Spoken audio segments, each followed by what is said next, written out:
Merci, Monsieur le maire. Mes chers collègues, donc, je vais vous présenter la démarche de concertation que nous avons eue dans le cadre du plan local pour la jeunesse, les contextes et les enjeux, bien sûr, de ce plan local.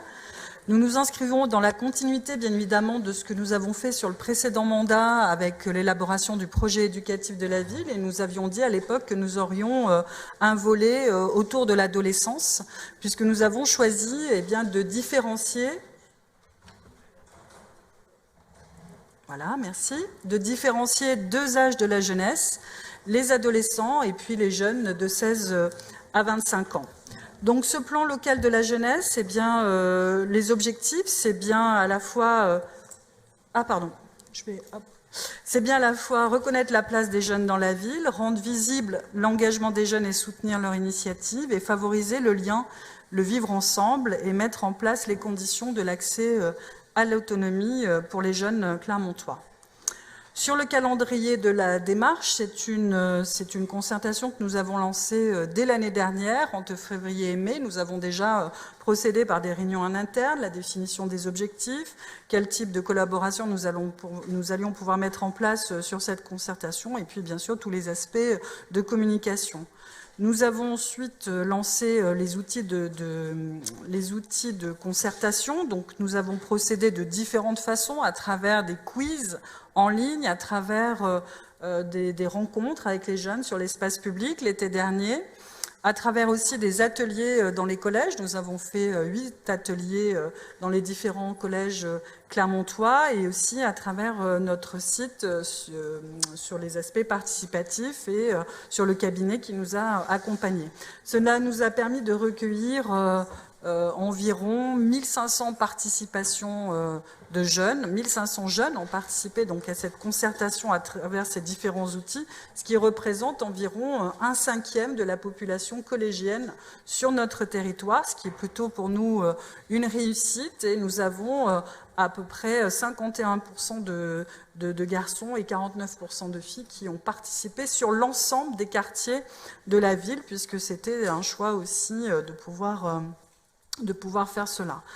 Donc ça, c'était toute la période de juin à novembre 2021. Ensuite, nous avons constitué une synthèse de toutes ces contributions, une analyse qualitative et quantitative de ce que nous ont dit les jeunes. Et puis, la rédaction des contributions a été présentée à des professionnels, à des enseignants, à des éducateurs, voilà, tous ceux qui constituent les adultes, qui encadrent les jeunes dans leurs différents temps. Et donc, nous avons une quarantaine de partenaires qui ont participé à ce qu'on appelle un coworking pour pouvoir analyser les contributions des jeunes et apporter aussi leur propre pierre à l'édifice. Au niveau de l'élaboration du plan, enfin, de janvier à juin, nous avons fait une élaboration du bilan, une réunion avec les élus aussi pour leur présenter les objectifs que nous nous fixions, et puis les services de la ville, et enfin en bureau municipal et maintenant en conseil municipal. Donc cette politique qui émerge au niveau de la ville de Clermont-Ferrand, elle ne vient pas de nulle part, puisque nous avions bien évidemment des actions déjà en direction des jeunes collégiens, notamment, vous en avez certainement entendu parler, les passes 3e, Demos, puisqu'aujourd'hui les enfants de Demos sont collégiens, ont intégré le conservatoire. Nous avions aussi des accueils de loisirs, des forums, des coachings, des interventions dans les classes, voilà, des associations qui sont financées comme Entreprendre pour en prendre, de dispositifs de réussite éducatif, etc. Mais toute cette politique-là était assez morcelée et méconnue, en fait, à la fois, y compris même peut-être par l'ensemble du conseil municipal et par les jeunes eux-mêmes.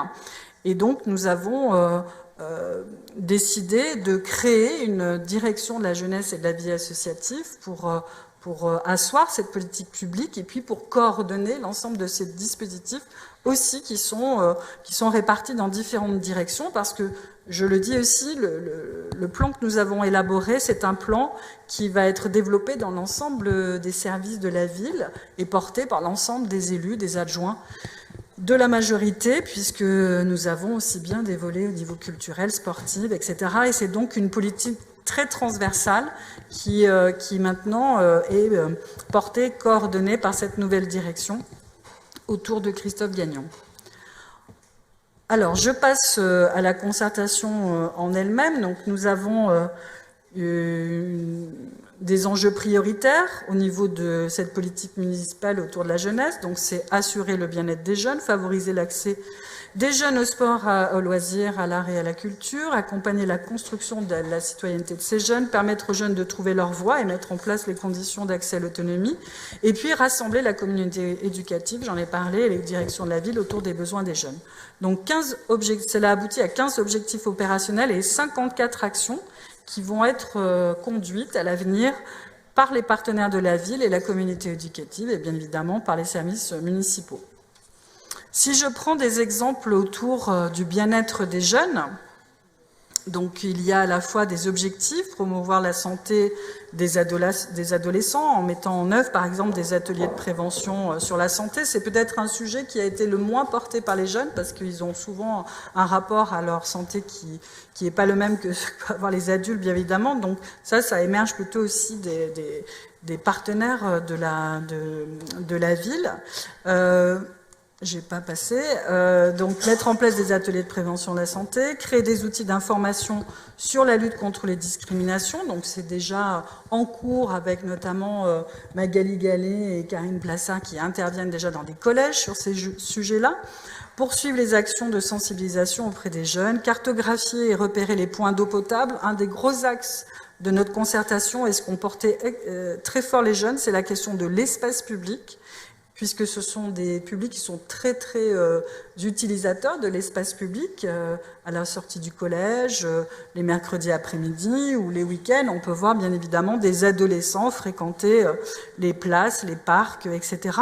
Et donc ils ont besoin d'informations pour ce type de choses, parce qu'ils font souvent des activités sportives, ils jouent au foot, et donc ils ont besoin de savoir où sont les points d'eau, par exemple, sur les îlots de fraîcheur, mais aussi tout ce qui est autour de marches exploratoires, parce que certains nous ont dit aussi leur difficulté parfois de fréquenter certains lieux, de traverser certains lieux, et donc nous souhaitons mettre en place aussi ce type de choses avec des jeunes, notamment à la sortie des collèges, pour voir comment les rassurer parfois aussi sur l'espace public. Et puis aussi faire découvrir notre territoire à travers des actions innovantes.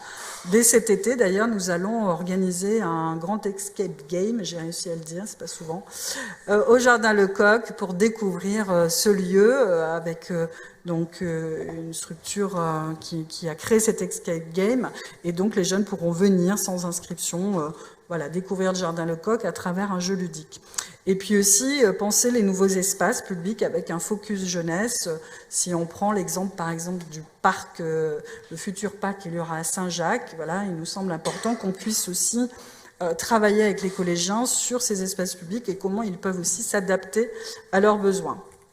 Sur les sports et la culture, alors tout ça c'est des exemples, hein, vous avez le rapport qui est, comment dirais-je, qui est sur CD ou dans la délibération. Donc ça, c'est un gros travail qu'on a mené, enfin qu'Isabelle Laveste a mené aussi avec la direction de la culture, donc suite aux demandes des jeunes. Donc voilà, on va voir si on va développer des structures en direction de la jeunesse. Il y a des structures aujourd'hui municipales qui vont être orientées un peu plus jeunesse, comme par exemple la maison de l'Oradou, où il y a déjà des choses qui se font autour de la danse hip-hop, etc. Développer bien sûr des accueils de loisirs culture qualifiée, poursuivre la politique d'accompagnement et de soutien aux opérateurs culturels pour des actions en direction de la jeunesse. On a vu la programmation de la scène nationale cette année, et elle est très orientée sur la question de la jeunesse, avec y compris des spectacles qui sont joués par des adolescents et pour des adolescents. Donc voilà, et puis il y a aussi intégrer une programmation jeunesse dans les événements et les manifestations de la ville, et c'est ce qui va avoir lieu déjà cet été, puisque pour la première fois, nous allons avoir un été et une programmation jeunesse dans toute la ville. On parlait du quartier de la Pradelle, par exemple, il y aura une séance de cinéma dans ce quartier-là, mais dans d'autres quartiers aussi, et des séances de cinéma dont les films ont été choisis par les jeunes eux-mêmes dans les collèges ou dans les maisons de quartier. Enfin, sur le sport, nous allons réaliser une cartographie aussi de l'offre des infrastructures et des équipements sportifs, sachant que le stade Philippe Marcombe est bien évidemment un des lieux extrêmement fréquentés par les jeunes de cet âge. Étendre le dispositif C'est Dimanche pour les jeunes. C'est Dimanche, ce sont des gymnases ouverts avec des animateurs et des éducateurs sportifs pour les familles. Eh bien, nous allons certainement ouvrir ce type de dispositif spécifiquement pour les adolescents. Et puis aussi prendre en compte les besoins des jeunes en manière d'aménagement. Communiquer sur la tarification des piscines de la métropole. Il y a un gros travail de communication que nous devons faire, puisque souvent les jeunes ne savent pas, par exemple, que la piscine doit être à 2 € l'été. Voilà, donc c'est aussi tout ce travail-là que nous devons faire. Et puis développer des actions d'aller vers en étendant les dispositifs de médiation sportive à travers, par exemple, les équipes de la DDSU et de la Mission Sport.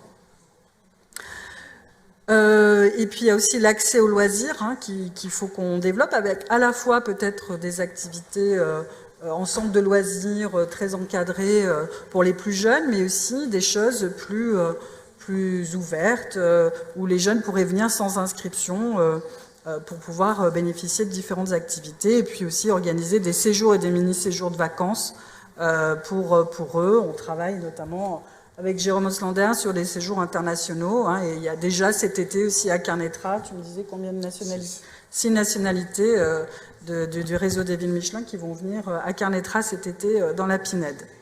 Et puis aussi, il y a tout ce qui est la promotion, enfin promouvoir l'accès des jeunes aux mobilités durables. Alors ils ont exactement les mêmes envies que les adultes autour de la pratique du vélo, donc avoir des pistes sécurisées, mais aussi de pouvoir aller facilement dans les transports publics. Donc là, c'est aussi tout le travail qu'on fait avec Inspire, la gratuité des transports le week-end, et encore faut-il qu'ils en aient complètement connaissance, et puis les bonnes pratiques voilà, autour des mobilités douces. J'ai pas avancé, c'est ça? Je suis nulle, moi, en PowerPoint, en fait. Ensuite, nous avons, encore une fois, ce sont des exemples sur la citoyenneté et rendre visibles leurs engagements et soutenir les initiatives. Donc, mise à disposition des jeunes de lieux accessibles pour développer leurs projets. Alors ça, un lieu phare va être ouvert à la jeunesse, et le Centre Anatole France, qui va vraiment prendre cette dimension aussi bien pour les adolescents que pour les jeunes les plus vieux, on va dire, les 16-25 ans. Donc, on est déjà en contact avec différentes associations pour faire vivre ce lieu. Il y aurait un Fab Lab, il y aurait des espaces de travail pour qu'ils puissent faire leurs devoirs ou préparer, par exemple, les exposés en classe. Il y aura bien sûr de quoi se détendre, mais aussi pour les plus vieux, mais ça viendra dans un deuxième temps, des permanences de la mission locale, par exemple. Et puis, l'objectif aussi, c'est peut-être d'animer des chantiers de jeunes. Alors, ça se fait déjà avec la DDSU, mais d'augmenter ce type de choses pour pouvoir faire en sorte que les jeunes puissent s'impliquer sur le territoire. Un axe fort aussi et une demande des jeunes qui a validé en fait ce que nous avions mis dans notre programme, et ça c'est tout le travail que nous pouvons faire avec Luc Appert et Charles Dubreuil, c'est la création d'un conseil municipal des jeunes. Donc il faut qu'on regarde encore la question de comment est-ce qu'on procède, et puis de poursuivre le travail aussi de la ville en direction des délégués de classe, puisque nous les accueillons chaque année. Donc c'est comment on participe aussi à leur formation citoyenne pour qu'ils puissent ensuite recueillir, pourquoi pas, la parole de leur père dans les collèges et être un peu des intermédiaires entre la municipalité et les collégiens. Et puis, bien sûr, faire en sorte que les jeunes soient intégrés dans les démarches, ces jeunes adolescents, de concertation. Donc, on réfléchit déjà à la question du budget participatif ou alors l'accompagnement des jeunes dans le soutien, dans l'utilisation des médias. C'est quelque chose et des médias numériques notamment, qui est aussi extrêmement revenu dans cette concertation. Sur la question de trouver leur voie, donc vous le savez, la ville propose déjà des stages pour les troisièmes. Donc c'est comment on pourrait étendre cela peut-être à nos partenaires. Donc on est en discussion peut-être avec la CAM aussi sur ces sujets, puisque ce sont d'autres métiers et donc la découverte d'autres organisations. Et puis proposer, valoriser les actions de tutorat, d'orientation par les agents de la ville. Vous savez, on accueille donc ces jeunes en stage, mais on accueille aussi d'autres jeunes plus vieux à la ville, notamment dans le cadre de services civiques. Et puis il y a aussi la question de l'orientation des jeunes. On sait bien que la troisième est un moment clé, est devenu un moment clé pour l'orientation des jeunes, avec des choix d'options pour le lycée.